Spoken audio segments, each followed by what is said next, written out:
Catedral FM. Superação, determinação e fé. O esporte passa por aqui. Notícias, comentários e entrevistas. Esporte Catedral. Salve, salve, queridos ouvintes da Rádio Catedral FM. Super boa noite, são 8h40 e a gente está começando toda segunda-feira de 8h40 às 9h40 o Esporte Catedral. Um programa que tem uma proposta de pensar o esporte, de pensar também o futebol, ou todos os temas que envolvam o esporte que a gente traz aqui nas nossas pautas, nos nossos debates. Eu não faço isso sozinha, eu tenho a ajuda e a colaboração e a participação dos meus amigos, da minha amiga e do meu amigo, companheiros aqui da mesa, que pensam o esporte, que pensam o futebol junto comigo, nesses meses de Esporte Catedral. A gente também tem o convidado, mas eu vou deixar para apresentá-lo daqui a pouco. E temos a sua participação. Você também é muito importante nisso, porque a gente está debatendo aqui e pensando o esporte, pensando o futebol, porque a gente sabe que a participação social pode transformar vidas, que o esporte pode transformar vidas, que o futebol pode transformar vidas, né? Pode transformar uma sociedade, a economia de um país, né? Desde que seja utilizado da melhor maneira possível, não se tire dele, né? Mas se viva com ele e através dele. E por isso a sua participação e a sua presença no Esporte Catedral é muito importante. Mas como é que faz, Dani, para participar?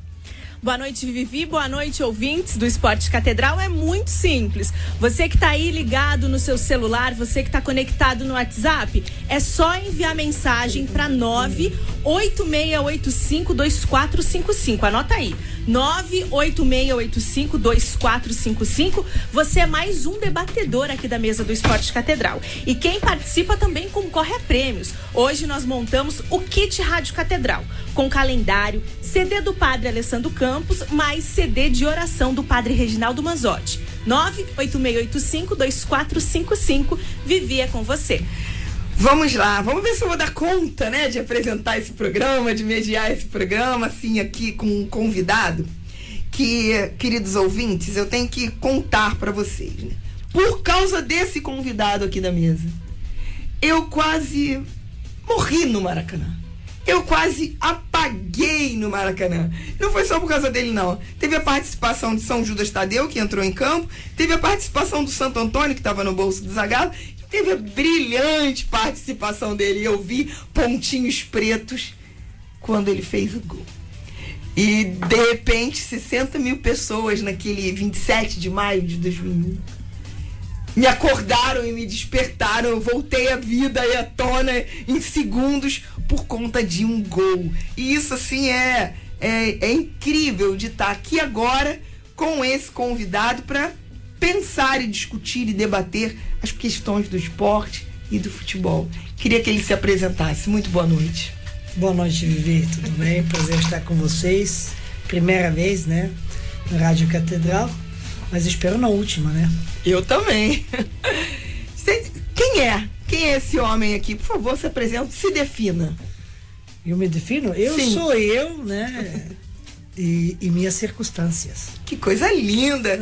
Gente, ele não falou o nome dele, eu vou dizer. É o Pet. Boa noite, João. Boa noite, Vivi. Como se ninguém já reconhecesse esse sotaque, né? O sotaque sérvio brasileiro mais famoso aqui. Charme. É um charme. E é uma honra, além do personagem do ídolo, que é o Petkovic, a gente bateu um papo preliminar aqui, a oportunidade de trazer alguém para cumprir a proposta, aquilo que a gente se propõe aqui, que é pensar o futebol, pensar o esporte. Então acho que o Pet, além de todo o peso que ele tem de ídolo histórico do futebol, ele também cumpre bem esse papel de, junto com a gente aqui, continuar pensando o esporte, pensando o futebol. Obrigado, Pet. Cris, super boa noite. Boa noite a todos. A gente já estava com saudade, uma semana parece tão longe, né? E ainda mais que a gente tinha um convidado tão especial para trazer. Foi só a gente colocar a tua foto, Pet, no Twitter, que já começou a vir pergunta, gente pedindo um abraço, gente pedindo até logo, gente querendo saber a sua opinião. Então, acho que além dos nossos bate-papos, a gente ainda vai ter um bocado de gente participando e conversando com você aqui ao vivo aí pela Rádio Catedral. Boa noite, gente. Boa noite. Então, vamos lá. Pet, a gente então pensa que o futebol, a gente já te deu essa palhinha, né? Vamos falar esporte em geral, quando tem temas, já falamos aqui do tênis, já falamos aqui de arbitragem, já falamos aqui de tantos assuntos que envolvem as nossas vidas em relação ao esporte e também em relação ao futebol. No Brasil, teve alguns divisores de água. Copa de 50, muitos dizem, foi um grande divisor de águas para o futebol brasileiro. Eu penso que o 7-1 também poderia ter sido, ou deveria ser, esse divisor. O que você pensa disso? O futebol brasileiro é antes do 7-1 e o outro pós 7-1. Copa de 50 foi também um divisor. O que você pensa disso? Bom, Vivi, primeiro estou muito, digamos, satisfeito, muito contente de participar do programa que está falando esse título que tem pensa, né? Pensa e tem que pensar bem. Porque acho que, como qualquer profissão na vida que você está fazendo, né? Principalmente de um esporte dessa alta performance, tem que ser pensado. E quando se diz pensado, não pensa somente ato, como vai chutar a bola, onde vai dar o passe, mas em tudo em si que envolve o esporte, né? Tudo que é aquilo que abrange dentro dos gramados, dentro dos treinamentos, dentro das atuações, ações, reações, as propostas, né, que você está dando, tanto que aquilo que acompanha ele por fora, e facilita, né, ou da infraestrutura para poder desenvolvimento ser não tão nível de chegar a uma excelência para poder exercer da alta performance e criar os atletas que possam obter os melhores resultados possíveis. E aí tem muito para se falar sobre isso. Mas respondendo a sua, que a gente vai falar provavelmente durante o programa, vamos tocar alguns assuntos talvez que a gente nos conduz o programa em si, que a gente vai falar. Mas divisão de água de anos 50 e 7-1. É fácil falar da anos 50 porque muito tempo por trás. E aí a história. Quando você fala de história, a história, quem escreve os vencedores, depois é mudada, depois é interpretada. Como pode ser interpretado? Como a estatística também. Você, estatística, está usando e tira da estatística aquilo que você quer mostrar. Mesma coisa isso. Copa de 1950 e essa derrota inesperada contra o Uruguai, que abalou o Maracanã e quase o estádio novo construído tirou para baixo, né? E aqueles, não sei, me disseram que tiveram quase 200 mil pessoas. Tá dizendo, alguém pode interpretar essa divisão de água? Por isso o Brasil começou depois se estruturar e ganhar os campeonatos, e ganhar a Copa e ser agora pentacampeão mundial. Aí é uma história. Estamos falando de uma história de mais de 50 anos, de 60 e poucos anos. Aí é fácil. Porque depois disso ganhamos. Aí agora, falando do 7-1 do Brasil contra a Alemanha, nós temos desse resultado, não temos nem 3 anos que passou. Então não pode falar se isso vai ser divisão de água. Por quê? Porque resultado imediato não veio. Não veio, né? E agora estão sendo o Brasil com esse arranque que teve, acho, se não me engano, 8, 9 jogos nas eliminatórias, invicto e não invicto, mas vencidos e jogando um futebol que agora está chamando a nação para si, isso de novo torcer e recuperar a fé perdida na sua própria seleção, aí é muito cedo de falar qualquer coisa. Com isso estou dizendo que não tem como falar de uma e outra assunto. São 60 e poucos anos para falar de um acontecimento infeliz, e agora de menos de 3 anos do outro acontecimento, que é muito pouco. Pet, a minha mãe estava minha mãe e meu pai estavam nesse jogo, né? E durante anos meu pai culpou a minha mãe do Brasil ter perdido, né? Era a primeira vez que foi pro jogo? Foi a única. O único jogo. 3 vezes foi, então. Primeira, última e nunca mais. Exatamente. Depois ela voltou, mas nunca mais foi ao jogo do Brasil.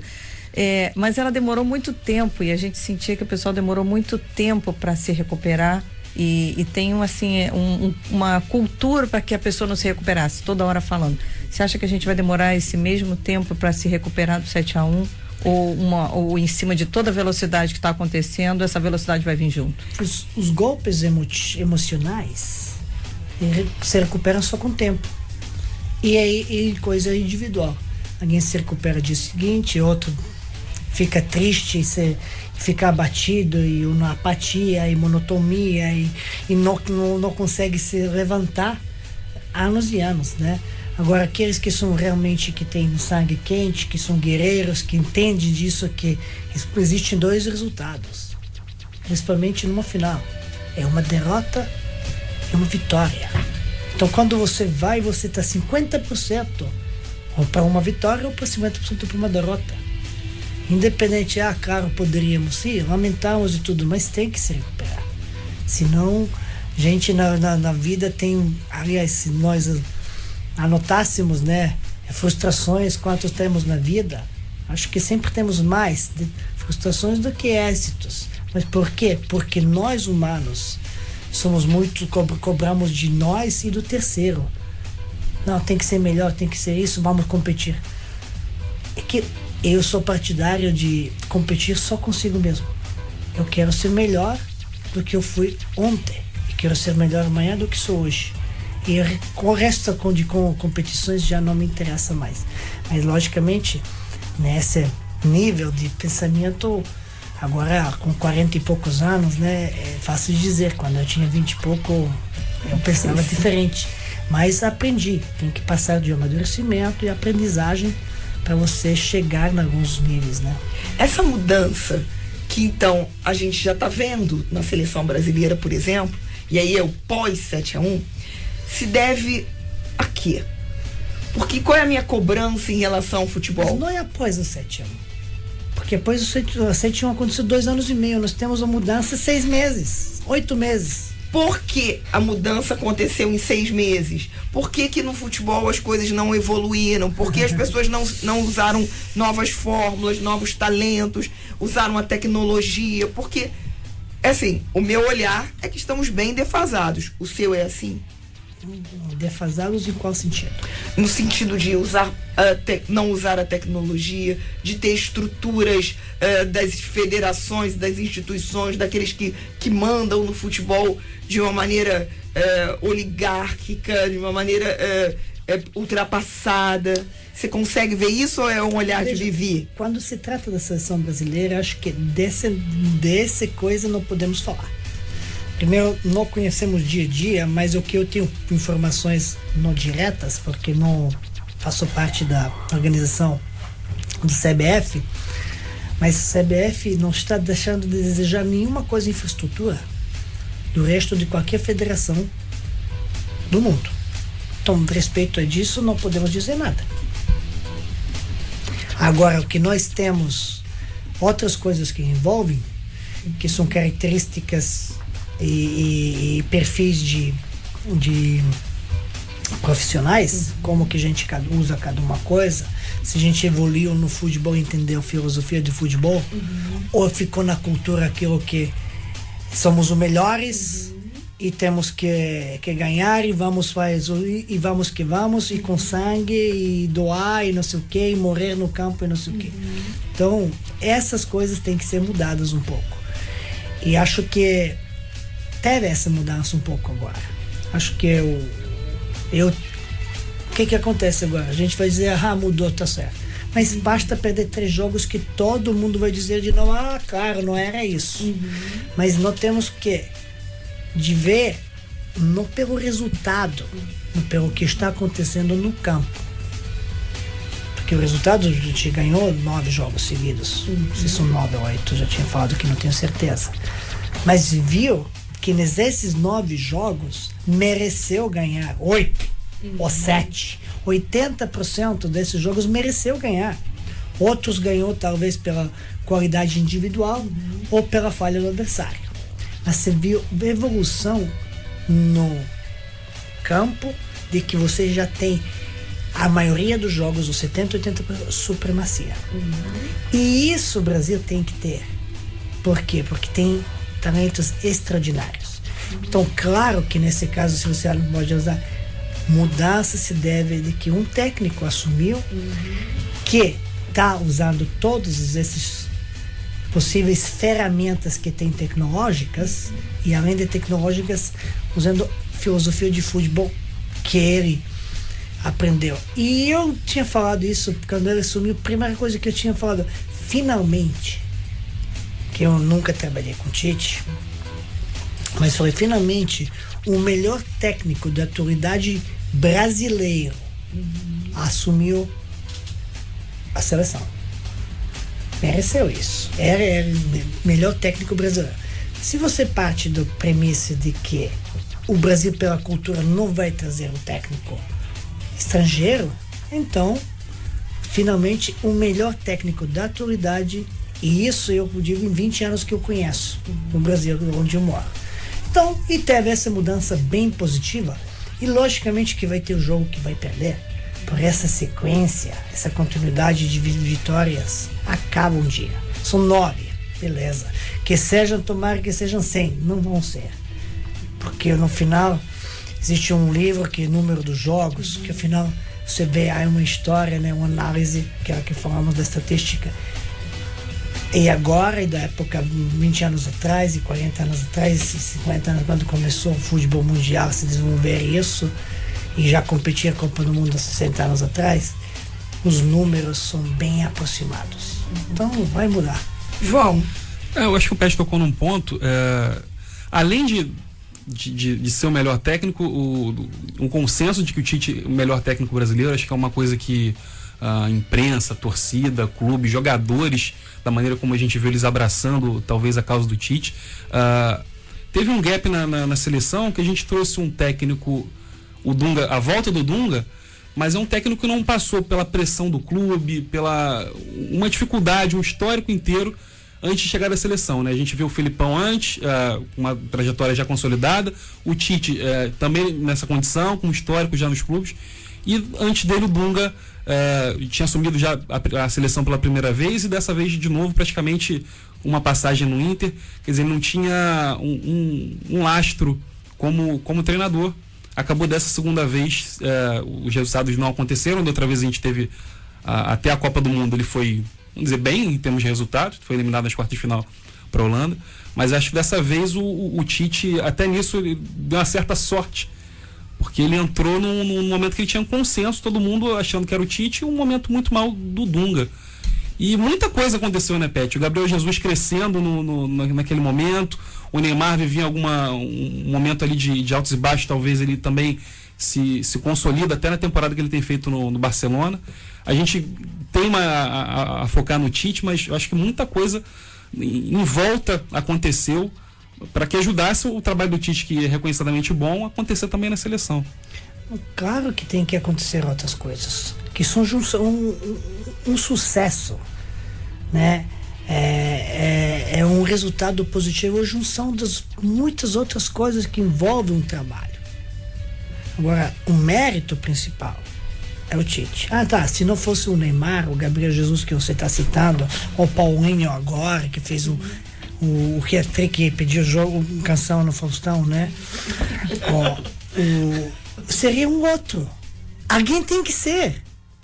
Alguém tem que se sobressair, mas o sobressair do coletivo. Nós temos o Neymar. Antes a gente estava jogando com o Neymar e não te interessava quem eram os outros. Isso parecia. Então, e isso para você deixava nos pés do moleque, porque na época ainda era bem novo, carregando tudo que tinha que carregar. O sucesso, a idolatria, a mudança, o dinheiro e tudo com preparo ou não preparo, a gente não sabe.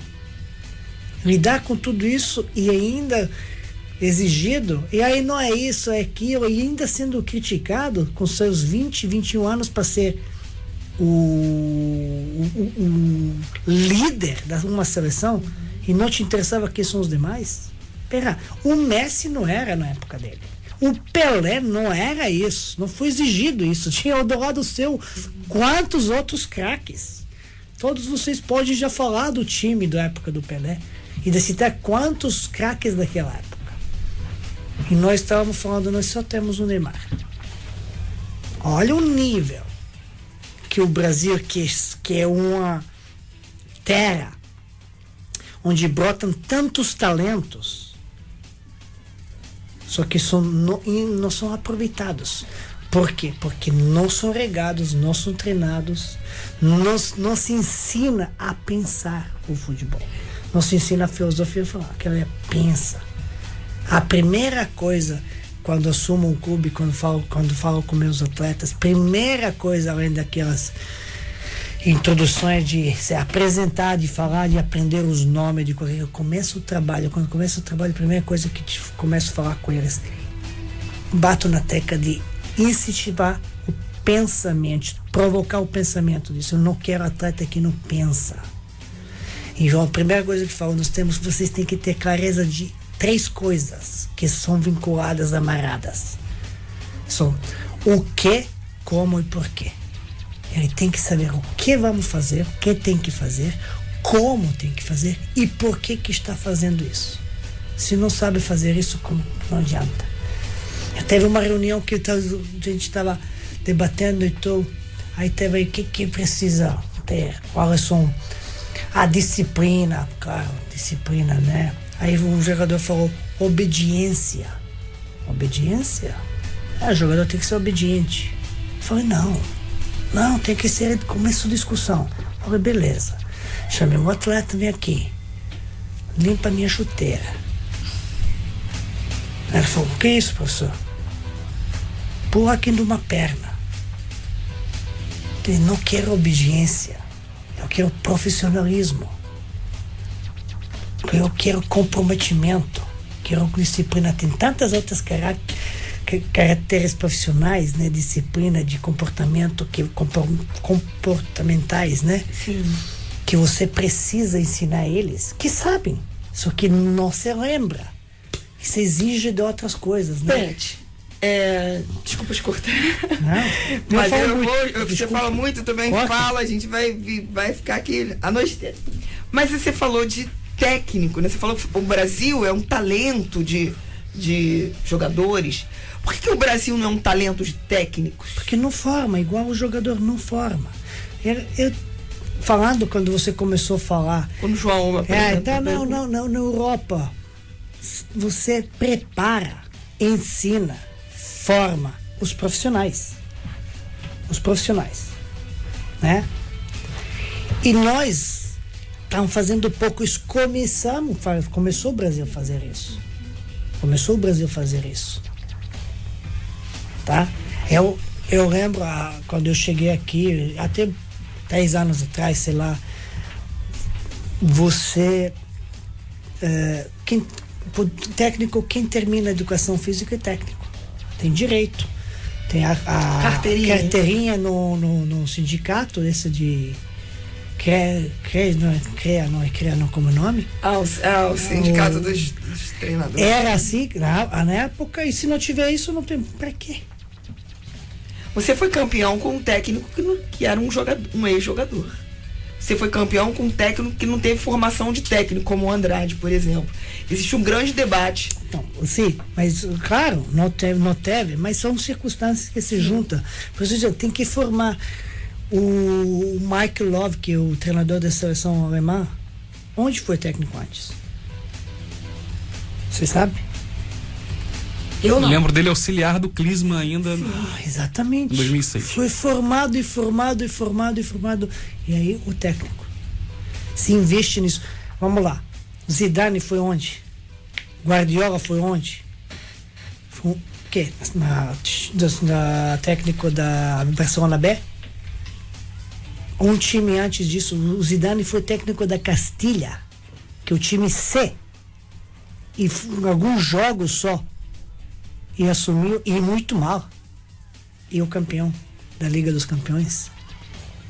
Que na Europa é diferente. Na Europa você aposta nos grandes nomes. Você treina, você formam, você tratam. E eles se preparam para isso, né? Claro, A gente vê um boom de... aquele que quer e se prepara. Quantos grandes jogadores da Europa são técnicos? Quantos? Cada vez mais. Que você conta nos dedos, quem não foi o grande jogador e ele que não foi o jogador. Nos dedos. Você pode contar quem não foi o jogador e que o técnico, digamos, de qualquer time principal. Quando digo principal, não digo nem time grande, digo das principais ligas europeias. Não existe isso. E aqui não. Aqui, aquela cultura já não formamos, não damos atenção. Agora começou, não estou dizendo. Começou alguns anos atrás, começaram já, até própria CBF está tendo o curso, só que o UEFA já tem muito tempo. E pelo menos vão a conhecimento mais, para se preparar, para incentivar esse pensamento, porque enquanto a gente realmente joga bola, muito pouco somos provocados de pensar, somos provocados só de treinar, nos sacrificar, de dar o sangue, dar o máximo, morrer no campo. Eu digo, não morra no campo, por favor, que o esporte, o futebol tem um colapso, tudo bem, mas morrer não. Você falou do Neymar e da responsabilidade, faltam 5 minutos para terminar esse primeiro bloco. Você falou do Neymar e da responsabilidade dele lá no início da seleção, e um grande debate nos nossos clubes, para os quais torcemos, é quando os jogadores novos despertam. E aí, bota o garoto para jogar, a gente tem um Vinícius agora no Flamengo, bota o menino para jogar, não bota para jogar, vai queimar o menino, vai queimar. O que você pensa desse processo de formação, da estrutura de base dos clubes e da mudança, né? Bota para jogar ou não bota para jogar? Quando você tenha mais profissionais dentro do clube, eles vão saber o que fazer. Vão ter menos margem de erro. Quando você tem menos profissionais no clube, você tem uma margem de erro maior. Então, digamos que ultimamente temos mais profissionais no clube e antigamente, na minha época, tivemos muito pouco profissionais no clube. Então, margem de erro era maior. E agora está menor. Então, quer dizer que agora tem mais chance de dar certo e de saberem o que fazer. E isso são debates, circunstâncias. Não é simplesmente... botar para jogar. Não é simplesmente mesmo regulamento para qualquer um jogador, que depende do status dele emocional, do status dele físico, onde joga, quantos anos tem, como é a situação do clube, ambiente, onde cresceu, o cognitivo, tem que formar. E aqui, infelizmente, se você vê uma coisa, nossos craques, porque ser muito mais formado lá fora do que aqui. É difícil para o torcedor pensar assim, tem torcedor que ele quer logo, que é difícil. Eu também quero. Eu quero que minhas filhas sejam mais altas e que tenham mais longas pernas e ser mais bonitas do mundo. É a mesma coisa. Mas você vai ter que amar o seu clube e os seus jogadores assim como são, com as virtudes e os defeitos que tenham. E somos falhos. Então, isso que a gente, para amar, hoje em dia, últimos dias, a gente está vendo muitas coisas e declarações. O que é amor? Entendeu? Essa paixão que nós temos é paixão enquanto estamos bem.